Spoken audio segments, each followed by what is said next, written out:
O resumo da Bhagavad Gita. Kalakanta Dasa. Um ótimo resumo, capítulo a capítulo, para revisão ou introdução da Bhagavad Gita. Bhagavad Gita significa a canção Gita de Deus Bhagavan. Os leitores de todo o mundo reverenciam a Bhagavad Gita como o livro mais importante da literatura védica, o vasto corpo de textos em sânscrito que inclui os Vedas e os tem como fundamento. A Bhagavad Gita é em si apenas um pequeno capítulo do Mahabharata, um livro tão extenso que o livro de recordes Guinness o chama de o mais longo do mundo. No entanto, em seus curtos 700 versos, a Bhagavad Gita destila a sabedoria de todos os Vedas.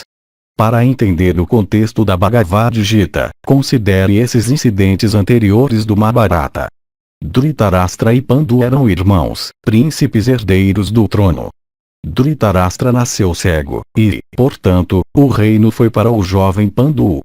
Pandu gerou 5 filhos, conhecidos como Pandavas, incluindo o incomparável guerreiro Arjuna. Dhritarashtra teve 100 filhos, liderados pelo ambicioso e perverso Duryodhana. Pandu morreu, e Dhritarashtra aceitou o trono como protetor dos jovens Pandavas. Mas a afeição de Dhritarashtra por seus filhos obscureceu seu julgamento, levando-o a concordar com as tentativas sinistras de Duryodhana de matar ou derrotar os Pandavas. Essas tentativas falharam, mas, por fim, levaram a uma grande guerra envolvendo praticamente todos os principais reinos da Terra. A batalha entre primos aconteceu na planície de Kurukshetra, ao norte da atual Delhi. Capítulo 1. Arjuna desiste. A Bhagavad Gita inicia a história com Dhritarashtra perguntando ao seu secretário, Sanjaya, sobre a batalha. Por meio de um benefício especial do sábio Vyasadeva, Sanjaya podia ver todos os detalhes da batalha. Sua visão incluiu a conversa de 1 hora de Arjuna com o Senhor Krishna, seu cocheiro, pouco antes do início da guerra.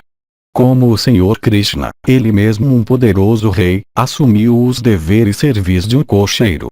Antes da batalha, quando ambos os lados buscavam alianças, Krishna ofereceu enviar seus vastos exércitos para lutar por um lado, enquanto serviria pessoalmente, não como guerreiro, do outro lado. Duryodhana ficou encantado por ter os exércitos de Krishna, e Arjuna ficou igualmente satisfeito por ter seu querido amigo Krishna com ele em sua carruagem. Sanjaya começa sua narração da cena do campo de batalha, revelando a diplomacia e o orgulho característicos de Duryodhana. Depois de elogiar nominalmente seus oponentes, Duryodhana brada em alta voz a superioridade de suas forças, os Kurus. O altamente respeitado Bhisma, o tio-avô tanto dos Kurus quanto dos Pandavas, lidera o exército de Duryodhana. Mas quando os dois lados começaram a rufar estrondosamente os tambores e soaram alto os búzios, é o lado de Duryodhana que se sente intimidado. Duryodhana estava confiante, mas se abalou quando os búzios foram soados. Arjuna está cheio de confiança, com o emblema do heróico guerreiro macaco Hanuman na bandeira de sua carruagem. Arjuna pede ao Senhor Krishna para conduzi-lo entre os dois exércitos para que ele possa estudar seus oponentes. Quando Arjuna percebe totalmente que a batalha resultará na morte de muitos parentes queridos, ele, de repente, perde a vontade de lutar. Em choque, ele apresenta ao Senhor Krishna muitas boas razões pelas quais ele decidiu sair da batalha. Capítulo 2. Reencarnação, Dever e Yoga.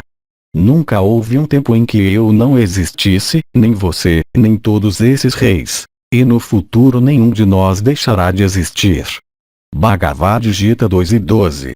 O que é noite para todos os seres é hora de despertar para o autocontrolado. E a hora de despertar para todos os seres é noite para o sábio introspectivo. Bhagavad Gita 2:69. Krishna rejeita rapidamente a decisão de Arjuna de se abster de lutar.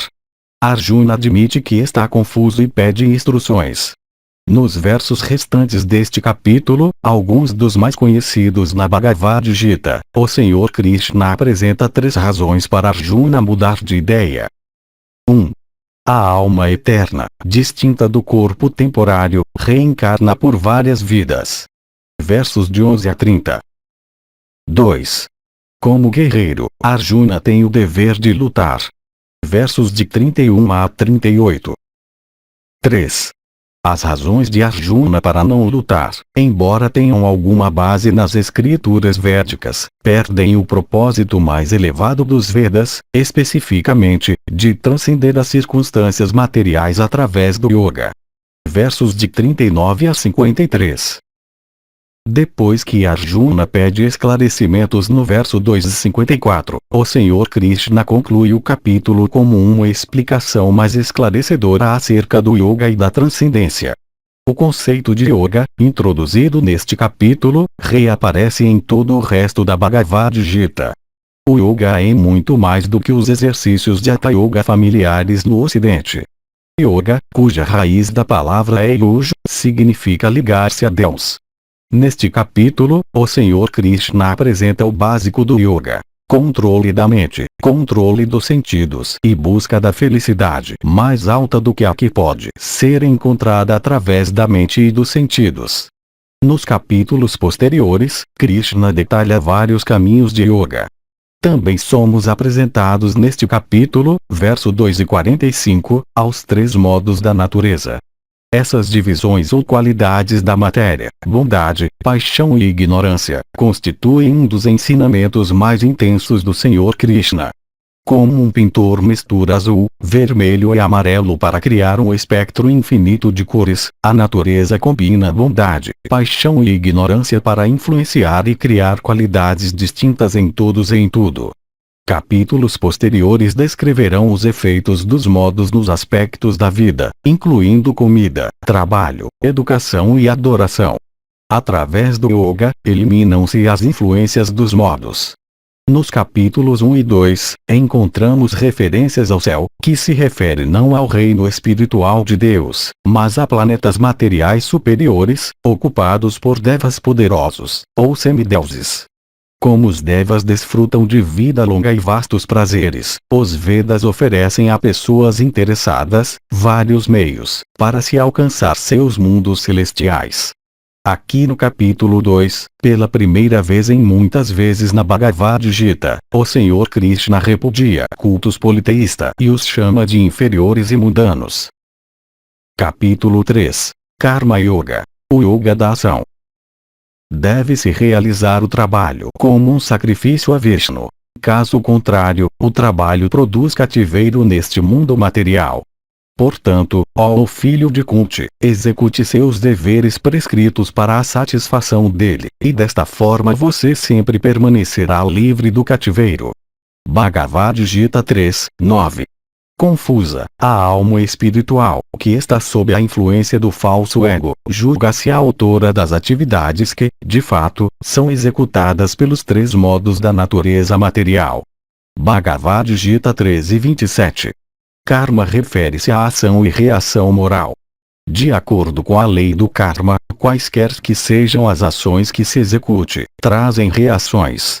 O bom karma se manifesta como, por exemplo, riqueza, poder e prestígio, enquanto o mau karma pode aparecer como dívida, doença e vulnerabilidade. Como a alma é eterna, como explicado no capítulo 2, ela carrega reações kármicas de uma vida para a outra. O karma envolve a alma em atividades materiais e na ignorância de sua verdadeira identidade. Arjuna começa este capítulo perguntando como ele poderia lutar por seus propósitos egoístas, mas se vincular a Deus e libertar-se do karma. O Senhor Krishna instrui Arjuna a lutar, mas sem apego. Se Arjuna simplesmente se sentar e renunciar à luta, ele ainda estará sujeito ao seu karma. Mas se ele cumprir seu dever, não para seu próprio bem, mas para agradar a Deus, estará praticando Karma Yoga. O trabalho no Karma Yoga é livre de qualquer reação pecaminosa, mesmo que esse trabalho signifique lutar na próxima guerra. Para explicar melhor o Karma Yoga, o Senhor Krishna salienta que Deus criou o homem e os devas. O homem se relaciona com os devas através do dever e do sacrifício. Embora livre de qualquer dever, para dar um bom exemplo, o próprio Senhor Krishna executa deveres prescritos. Para incentivar Arjuna a cumprir seu dever, Krishna cita o exemplo do antigo rei Janaka, um símbolo de dever e sacrifício. Negligenciar o dever, adverte o Senhor Krishna, leva ao caos. Aqueles que entendem a alma e o karma geralmente trabalham para educar os outros. Krishna orienta os iluminados a ensinar sempre que possível, mas sem se incomodar com aqueles que não têm interesse. Ao mesmo tempo, Krishna enfatiza que o dever de todos é único. Independentemente de qual seja o dever, é preciso cumpri-lo sem apego. No final do capítulo, Arjuna pergunta o que leva alguém a ações pecaminosas e que geram karma, mesmo contra sua própria vontade. Em resposta, o Senhor Krishna elabora os princípios do yoga que envolvem o controle dos sentidos, introduzidos no capítulo 2. Neste capítulo, como em outros lugares da Bhagavad Gita, o Senhor Krishna se refere a Deus na terceira pessoa. Isso não compromete de maneira alguma as muitas declarações conclusivas do Senhor Krishna sobre sua própria divindade. Por exemplo, se o primeiro-ministro discute os poderes do primeiro-ministro, ele está falando de si mesmo, mas indiretamente. Da mesma forma, o Senhor Krishna fala sobre teologia geral a Arjuna. Quando Arjuna estiver pronto para a plena iluminação, ele saberá que o Supremo é o Senhor Krishna, como veremos nos próximos capítulos. Capítulo 4. Encontrando um Guru. Tente aprender a verdade aproximando-se de um mestre espiritual. Faça-lhe perguntas com submissão e preste-lhe serviço. As almas autorrealizadas podem lhe transmitir conhecimento porque elas são videntes da verdade. Bhagavad Gita 4:34. Tendo influenciado Arjuna a dominar a luxúria, o inimigo do aprendizado, o Senhor Krishna agora revela como adquirir conhecimento espiritual. É preciso recebê-lo através da sucessão discipular, uma corrente de gurus e discípulos. O Senhor Krishna inaugurou a sucessão discipular no começo do universo. Embora o tempo tenha rompido a corrente, o Senhor Krishna promete refrescar as instruções sem, no entanto, alterá-las. Aqui, pela primeira vez na Bhagavad Gita, o Senhor Krishna se distingue claramente das almas comuns ao dizer que se lembra de seus nascimentos passados, enquanto Arjuna os esqueceu. E, diferentemente das almas comuns, o karma não impõe nascimento e morte ao Senhor Krishna. Ele aparece por sua própria motivação. Krishna informa a Arjuna que se lembra de todos os seus nascimentos. O Senhor Krishna, então, diz que os materialistas o desprezam e adoram os semideuses. Ele diz que retribui a todos de acordo com suas rendições e que, para acomodar todos os tipos de pessoas, cria 4 divisões sociais. Nossas qualidades e ações revelam a que divisão cada um de nós pertence. O Senhor Krishna diz que conhecer essas verdades sobre ele levará Arjuna ao conhecimento, como aconteceu com os santos do passado. O Senhor Krishna, em seguida, diferencia entre ações para gratificação dos sentidos, que produzem karma, e ações transcendentais, que não produzem karma. Os transcendentalistas agem para agradar a Deus, não para a gratificação dos sentidos, e o Senhor aceita tais ofertas de trabalho. O transcendentalista desfruta, assim, de uma vida totalmente espiritualizada na Terra e, depois, retorna ao reino de Deus. Nos versos de 25 a 33, o Senhor Krishna descreve as maneiras pelas quais vários yogis se aproximam da verdade absoluta. No verso 34, ele aconselha Arjuna a encontrar um guru que conheça muito e que entenda os caminhos e que ele próprio os tenha compreendido por completo. Concluindo o capítulo, o Senhor Krishna descreve a beleza e o poder do conhecimento transcendental e exorta Arjuna a lutar e destruir sua ignorância. Capítulo 5. Agindo em consciência do Senhor Krishna. Quem tem plena consciência de mim, conhecendo-me como o beneficiário último de todos os sacrifícios e austeridades, o Senhor Supremo de todos os planetas e semideuses, e o benfeitor e bem-querente de todas as entidades vivas, alivia-se das dores e misérias materiais. Bhagavad Gita 5.29. As declarações da Krishna novamente confundiram Arjuna. No final do capítulo 4, o Senhor Krishna defende o conhecimento e a renúncia, depois pede novamente a Arjuna que lute. Arjuna pede uma direção clara. Ele deveria renunciar a tudo ou deveria lutar em nome de Deus? Krishna responde que ambos os métodos são aceitáveis, mas agir por ele é melhor. Ele explica o Karma Yoga com mais detalhes. Ao contrastar o trabalho egoísta de um materialista e o trabalho de um devoto, o Senhor Krishna demonstra que, se alguém sacrificar o trabalho por Deus, isso leva ao controle dos sentidos e à libertação do karma. A ação na consciência do Senhor Krishna leva à iluminação e felicidade dentro da cidade dos 9 portões do corpo físico, com suas 9 aberturas. Situado nessa realização, o mestre da cidade vê os modos da natureza em ação dentro de si e dos outros ao seu redor. Uma alma iluminada vê todos os outros igualmente, independentemente de sua posição. Essa pessoa evita todos os tipos de problemas, subjugando os sentidos e, portanto, desfruta de uma felicidade maior vinda de dentro. Essa percepção, a perfeição do misticismo, leva à compaixão pelos outros ainda controlados por seus sentidos. Em resumo, o Senhor Krishna se declara o proprietário supremo, o beneficiário supremo de todo o trabalho e o amigo supremo de todo ser vivo. Ele promete paz para quem o conhece dessa maneira. Capítulo 6. Meditação e Yoga Místico. E de todos os yogis, aquele que tem muita fé e sempre se refugia em mim, pensa em mim dentro de si mesmo e me presta serviço transcendental amoroso, é o mais intimamente unido a mim em yoga e é o mais elevado de todos. Esta é a minha opinião. Bhagavad Gita 6:47. Em toda a Bhagavad Gita, o Senhor Krishna apresenta várias opções para ajudar Arjuna a lidar com sua confusão. Neste capítulo, o Senhor Krishna elabora os processos de meditação e yoga místico que ele apresentou rapidamente no final do capítulo 5. O yogi bem-sucedido desfruta de uma mente profundamente equilibrada, por inteiro desapegada de qualquer situação externa.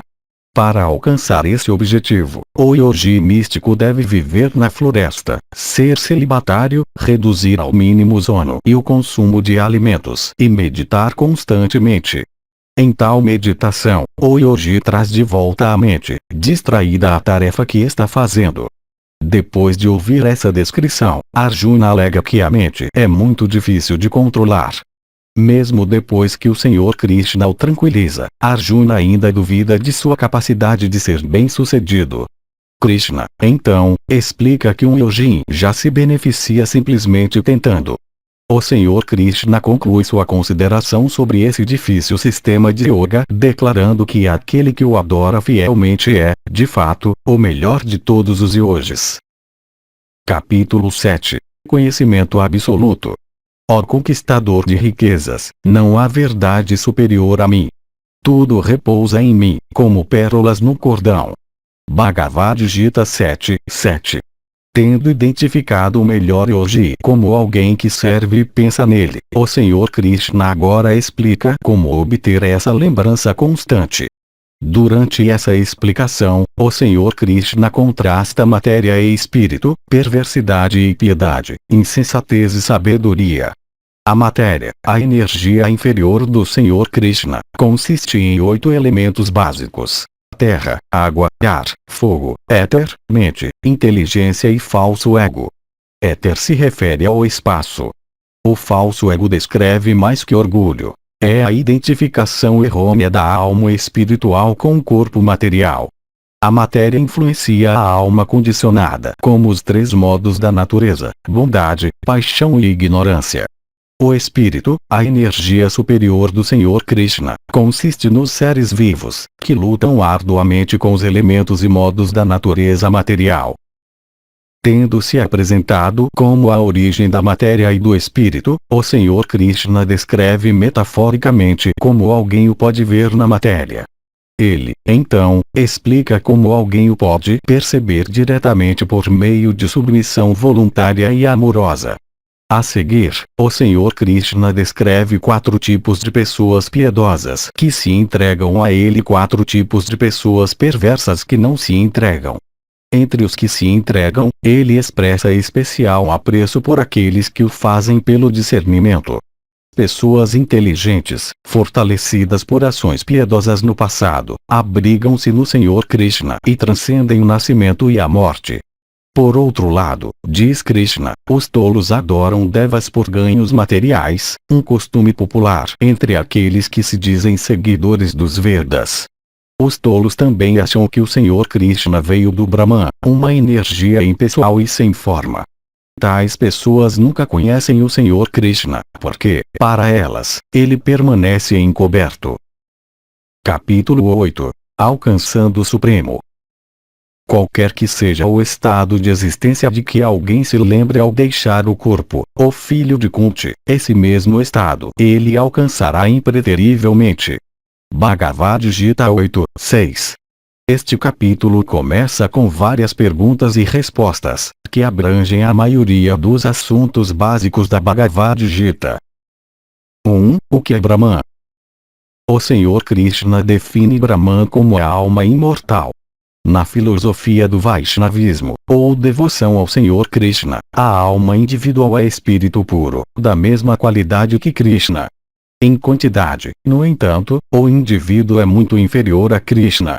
Uma gota de água do oceano pode possuir as qualidades da água presente em todo o oceano, mas uma gota não pode sustentar um barco.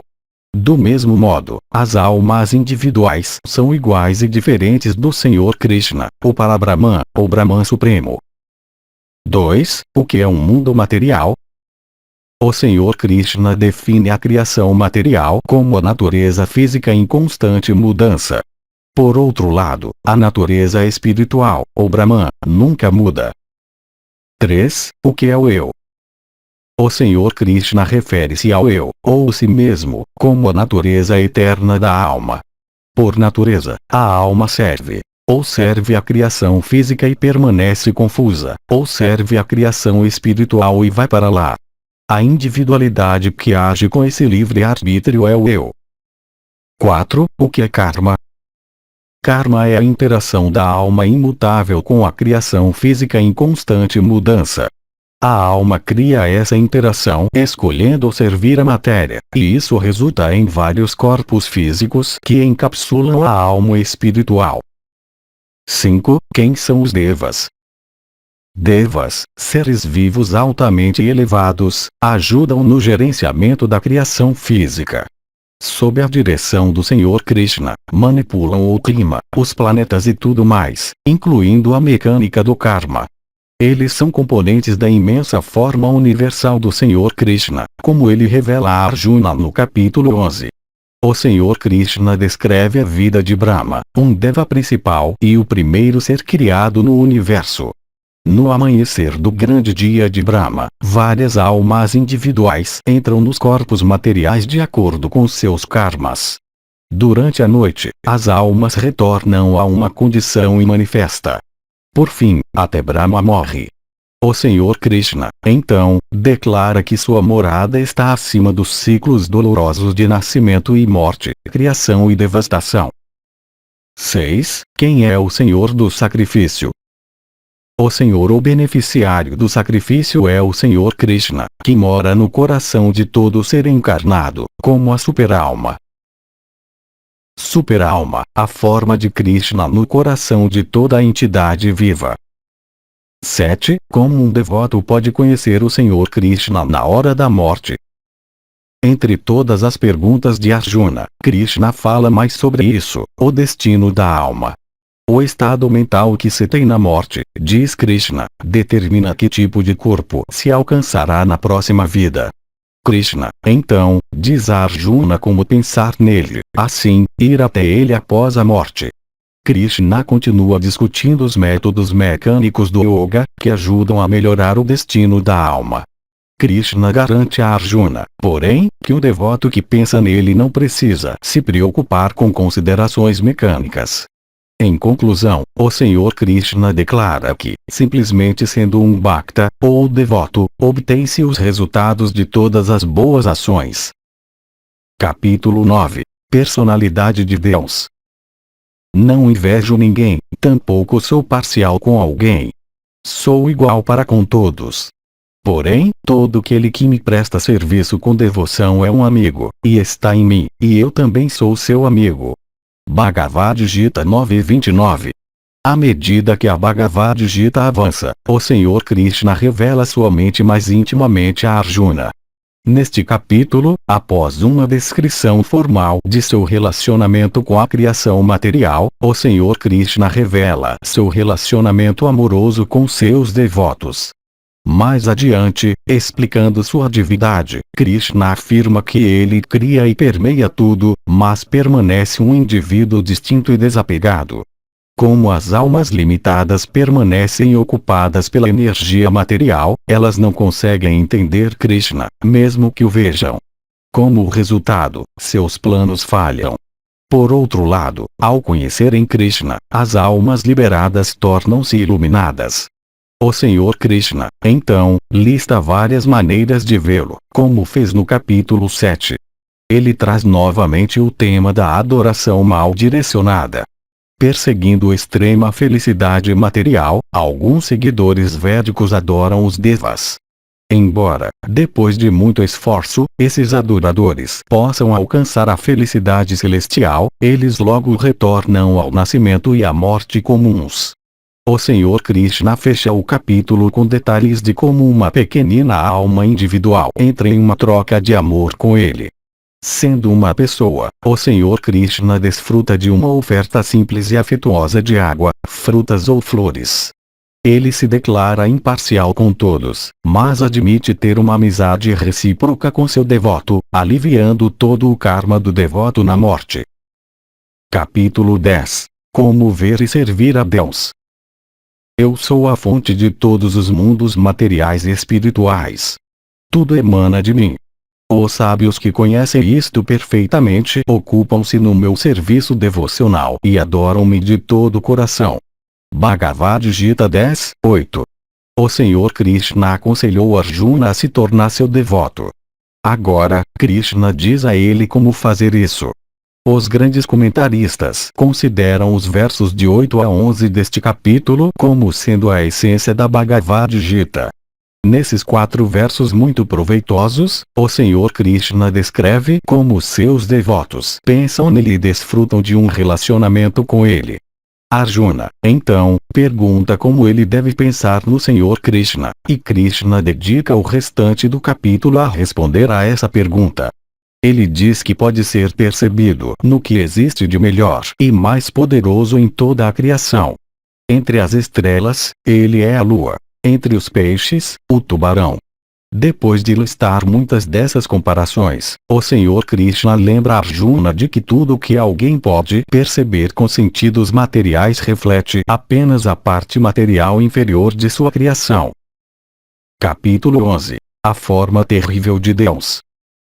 Meu querido Arjuna, só pelo serviço devocional indiviso é possível compreender-me como eu sou, aqui diante de você, podendo ser visto diretamente. Somente dessa maneira você pode ingressar nos mistérios da compreensão acerca de mim. Bhagavad Gita 11:54. Feliz ao ouvir da presença do Senhor Krishna de várias formas, Arjuna agora pede a Krishna que mostre seu aspecto conhecido como forma universal, que compreende toda a criação material. Uma vez que o universo material vem do Senhor Krishna, é mais uma de suas formas. Krishna revela e depois recolhe sua forma universal. Krishna dota Arjuna com olhos divinos para ver essa exibição nunca vista anteriormente. Uma visão deslumbrante oprime Arjuna subitamente. A brilhante e poderosa irradiação o assusta, pois ameaça queimar toda a criação. Arjuna fica aterrorizado quando a boca da forma universal, a onipotente paixão da morte, consome os guerreiros reunidos ali e todos os demais. Arjuna grita: quem é você? A resposta do Senhor Krishna, verso 11:32, é o famoso verso da Bhagavad Gita, citado pelo cientista Robert Oppenheimer, enquanto observava a explosão da primeira bomba atômica nos desertos do Novo México. Eu sou o tempo, o grande destruidor dos mundos. Tendo visto o poder mortal e ilimitado do Senhor Krishna, Arjuna entende amigo íntimo sob uma nova luz. Ele implora para ver novamente a forma amigável e familiar do Senhor Krishna.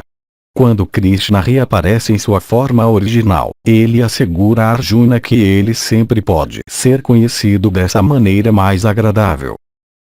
Capítulo 12. Perfeição mediante o amor a Deus. A Suprema Personalidade de Deus disse: aqueles que fixam suas mentes na minha forma pessoal e sempre se ocupam em me adorar com uma fé forte e transcendental, são considerados por mim como os mais perfeitos. Bhagavad Gita 12:2. A forma universal do Senhor Krishna encheu Arjuna de temor e reverência, mas Krishna prefere o amor de seus devotos. Portanto, neste capítulo, o menor da Bhagavad Gita, o Senhor Krishna detalha o tema iniciado no final do capítulo 11, Bhakti Yoga, ou serviço devocional pessoal a ele. O Senhor Krishna faz esse argumento logo após mostrar sua forma universal, para que nem Arjuna, nem qualquer outra pessoa, confunda quem ele realmente é com sua temível forma universal. O capítulo começa com Arjuna perguntando sobre o valor comparativo de Bhakti Yoga e a realização de Brahman, a característica impessoal do Senhor Krishna. Krishna chama o caminho de Brahman válido, mas difícil, enquanto promete libertar pessoalmente o fiel Bhakta. O Senhor Krishna, então, avalia várias práticas de vida espiritual. Ele declara que pensar nele espontaneamente, por amor, é o melhor. Para aqueles que não têm esse amor, vem, em seguida, a prática de Bhakti Yoga sob regras. Para aqueles que recusam Bhakti, trabalhar para o Senhor Krishna é a próxima sugestão, seguida por trabalhar por alguma causa de caridade. Krishna conclui o capítulo descrevendo as muitas qualidades desejáveis de seu devoto amoroso. Capítulo 13. Corpo, alma e superalma. Ó filho de Bharata, assim como o Sol ilumina sozinho todo este universo, do mesmo modo, a entidade viva, sozinha dentro do corpo, ilumina o corpo inteiro através da consciência. Bhagavad Gita 13:34. Este capítulo, que começa o terço final da Bhagavad Gita, é dedicado a Jnana Yoga, ou o conhecimento de Deus que leva ao serviço devocional a ele. Arjuna pergunta sobre o corpo, a alma, a superalma e o significado e o objeto do conhecimento. O Senhor Krishna cita para Arjuna o Vedanta Sutra, um texto védico essencial, para uma explicação completa da alma e da matéria. Ele, então, fornece seu próprio resumo. Ele explica que tanto a alma quanto a superalma ocupam o corpo, um veículo feito de matéria embrutecida. A alma conhece apenas seu corpo, ao passo que a superalma está em todos os corações e conhece as dores e os prazeres de todos. Enquanto persegue sua ilusória esperança de desfrutar na matéria, a alma encontra infinitas variedades de corpos e sofre e desfruta através de todas elas. A superalma acompanha a alma nessa jornada dolorosa. O Senhor Krishna conclui que aqueles que aprendem a verdade de sua situação alcançam liberdade da servidão à matéria. Capítulo 14. Além dos três modos. Ó filho de Kunti, deve-se compreender que é com o nascimento nesta natureza material que todas as entidades vivas, em todas as espécies de vida, tornam-se possíveis, e que eu sou o Pai que dá a semente. Bhagavad Gita 14:4. O Senhor Krishna apenas explicou que a matéria embaraça a alma e faz com que ela sofra. Agora ele detalha. A matéria exerce controle sobre as almas através de três qualidades, ou modos: bondade, paixão e ignorância. Nos capítulos anteriores, o Senhor Krishna frequentemente se referia a esses três modos. Neste capítulo, ele os explica em detalhes. Mais discussões sobre os modos seguem nos capítulos 17 e 18. O Senhor Krishna começa se identificando como o Pai de todos os seres vivos. Ele, então, define os três modos, o relacionamento deles com a alma e as características gerais. Em seguida, descreve os resultados das ações em cada um dos modos, tanto imediatos quanto em termos de vidas futuras. Ele, então, aconselha Arjuna a aprender a transcender os modos da natureza. Arjuna pergunta como alguém pode transcender os modos e como conhecer uma pessoa que o fez. O Senhor Krishna responde a ambas as perguntas e conclui o capítulo, declarando-se a base de toda a existência espiritual, além dos modos. Capítulo 15. O Yoga Pessoal Supremo. Esta minha morada suprema não é iluminada pelo sol ou pela lua, nem pelo fogo ou pela eletricidade. Aqueles que a alcançam jamais retornam a este mundo material. Bhagavad Gita 15, 6. O Senhor Krishna começa este capítulo como uma alegoria, comparando o mundo material a uma figueira de Bengala. Na Índia e em outros climas tropicais, as figueiras de Bengala às vezes se tornam enormes. Eles deixam cair raízes de seus galhos, e as raízes formam novos troncos com novos galhos e raízes. As figueiras de Bengala podem ocupar muito espaço, e encontrar o começo pode ser muito difícil. A árvore alegórica tem raízes subindo e galhos descendo. Essa árvore existe apenas em um reflexo, como em um lago, e esse é o ponto da alegoria. Pode-se pegar uma maçã refletida em uma árvore refletida e acabar com nada além de um braço molhado. Da mesma forma, o mundo material reflete o mundo espiritual, a morada do Senhor Krishna, capturando-o em forma e cor, mas não em substância. O amor natural da alma por Deus torna-se mal direcionado e é apanhado nas folhas e nos galhos temporários dessa árvore material refletida. O Senhor Krishna aconselha Arjuna a cortar seu relacionamento com essa árvore. Depois de fazer tal corte, diz o Senhor Krishna, alguém alcança sua morada. Ao contrário do universo material escuro, a luz prevalece ali, sem a ajuda do sol ou da eletricidade. Uma pessoa apaixonada pelo mundo material perde a chance de retornar ao mundo espiritual e volta a nascer à força. Como afirmado anteriormente, o desapego da matéria e o apego ao Senhor Krishna são a mesmíssima coisa. Assim, para o benefício de Arjuna, Krishna novamente se descreve. No verso 15, o Senhor Krishna descreve especificamente seu relacionamento íntimo com cada alma, bem como sua presença nas escrituras. Concluindo o capítulo, o Senhor Krishna explica que o conhecer é o yoga da pessoa suprema. Capítulo 16. O divino e o demoníaco. Aquele que põe de lado os preceitos das escrituras e age conforme os próprios caprichos não alcança a perfeição, a felicidade, nem o destino supremo. Bhagavad Gita 16 e 23. No início da Bhagavad Gita, o Senhor Krishna separou a alma do corpo. Ele, então, introduziu os modos da natureza e seus vários efeitos nas almas encarnadas. A pedido de Arjuna, ele explicou como transcender os modos da natureza.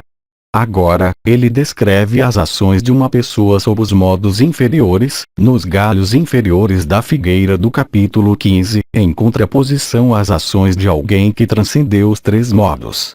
Depois de resumir as qualidades divinas, pertencentes àqueles que superaram até o modo da bondade, o Senhor Krishna detalha as qualidades dos demônios, que agem apenas por paixão e ignorância. Sujeira, orgulho, ateísmo, ação desonesta e preocupação com prazer sexual caracterizam essas pessoas.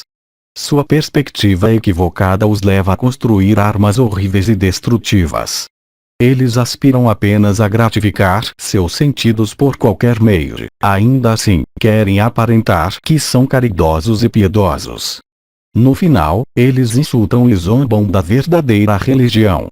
O Senhor Krishna descreve seu destino como um inferno de vidas em espécies subhumanas. Assim, uma pessoa sã desiste de luxúria, raiva e ganância, que são os 3 portões do inferno. Seguindo as escrituras, essa pessoa evita o destino dos demônios. Capítulo 17. Fé, alimento e sacrifício. A austeridade da fala consiste em proferir palavras verazes, agradáveis, benéficas e que não perturbam os outros, e também em recitar regularmente a literatura védica. Bhagavad Gita 17:15. Após ouvir sobre os seguidores e os depreciadores das escrituras, Arjuna agora quer saber sobre pessoas que adoram a Deus sem referência às escrituras. Essas pessoas têm fé, mas, sem base nas escrituras, podem adorar homens ou devas. Arjuna quer saber o seu destino. O Senhor Krishna responde que a fé não guiada pelas escrituras é outro produto dos 3 modos da natureza. Os modos influenciam como alguém come, adora e realiza sacrifício, penitência e caridade. Depois de detalhar todas essas atividades nos diferentes modos, o Senhor Krishna explica a abordagem transcendental. Dirigindo ao Senhor Supremo qualquer sacrifício, penitência ou caridade, a pessoa se eleva acima da influência dos modos da natureza. Assim, as almas instruídas começam qualquer sacrifício recitando Om Tat Sat, referindo-se à verdade suprema absoluta. Recitar qualquer nome do Senhor Supremo tem o mesmo efeito. O Senhor Krishna conclui que tudo o que é feito sem um esforço para agradar o Supremo é apenas um empenho desajeitado de uma alma condicionada. Não tem valor. Capítulo 18. Rompendo as amarras com a matéria. Abandone todas as variedades de religião e simplesmente renda-se a mim. Eu o libertarei de todas as reações pecaminosas. Não tema. Bhagavad Gita 18:66. Este capítulo, o mais longo da Bhagavad Gita, resume os ensinamentos de todo o texto. Arjuna acabou de ouvir sobre os efeitos dos 3 modos da natureza e a importância de direcionar o trabalho para Deus. O Senhor Krishna rejeitou seu plano superficial de renunciar ao deixar o campo de batalha. Agora, Arjuna pergunta como renunciar verdadeiramente aos assuntos mundanos e dedicar sua obra ao serviço do Senhor. O Senhor Krishna analisa a renúncia de acordo com a bondade, a paixão e a ignorância, os 3 modos da natureza. Embora Krishna aplauda o desapego dos frutos do trabalho, ele especifica que ninguém se beneficia ao renunciar sacrifício, caridade e penitência. Para mostrar a Arjuna por que a renúncia faz sentido, o Senhor Krishna identifica 5 fatores, principalmente fora do controle de Arjuna, que determinam o resultado de qualquer ação. Ele passa a avaliar a ação, o ator, o conhecimento, a determinação, a compreensão e a felicidade, tudo de acordo com os 3 modos da natureza. O Senhor Krishna declara, em resumo, que ninguém no universo está isento da influência dos modos. Para esclarecer a influência dos modos na sociedade humana, o Senhor Krishna descreve o sistema de Varnasrama, ou a organização social iluminada. Brahmanas, sacerdotes, estão no modo da bondade, kshatriyas, guerreiros, na paixão, vaishyas, agricultores e comerciantes, na paixão e ignorância mistas, e shudras, trabalhadores, na ignorância. As designações de Varnasrama são determinadas pela inclinação, não pelo nascimento, como no sistema de castas da Índia atualmente. Embora as pessoas tenham diferentes inclinações, buscando a renúncia através do serviço ao Senhor Krishna, qualquer pessoa pode se tornar perfeita. Krishna explica exatamente como isso pode ser feito e os sintomas de quem já o fez. O Senhor Krishna agora começa a concluir a Bhagavad Gita, declarando que seu servo virá a ele e será protegido em todas as circunstâncias. Sem rodeios, ele diz a Arjuna que desistir da batalha seria o tipo errado de renúncia e que a natureza de Arjuna o forçaria a lutar de qualquer maneira. Assessorando a rendição completa à sua vontade e prometendo toda a proteção, o Senhor Krishna finalmente diz a Arjuna para ele escolher seu curso de ação. Krishna descreveu inúmeras opções para Arjuna. Ele descreveu os caminhos da piedade, yoga místico e jnana, conhecimento. Através de todos eles, ele sempre enfatizou a importância primordial da luta de Arjuna como uma expressão de rendição a ele. Embora o Senhor Krishna também tenha declarado e exibido sua divindade onipotente, ele conclui dizendo a Arjuna que as escolhas agora são dele. Ele abençoa os oradores e ouvintes da Bhagavad Gita e pergunta a Arjuna se suas ilusões já se foram. Arjuna responde enfaticamente: sim. E Sanjaya, o narrador visionário, conclui a Gita com expressões de gratidão pessoal e êxtase. Em seu êxtase, ele também deve divulgar a dura verdade da batalha ao seu mestre cego, Dhritarashtra. Tradução de Simone Queiroga. Revisão de Bhagavan Dasa. O autor, Kalakanta Dasa, dirige uma pequena empresa e é diretor da Fundação Mayapur nos Estados Unidos. Ele e sua esposa, ambos discípulos de Srila Prabhupada, moram com suas duas filhas em Gainesville, Flórida.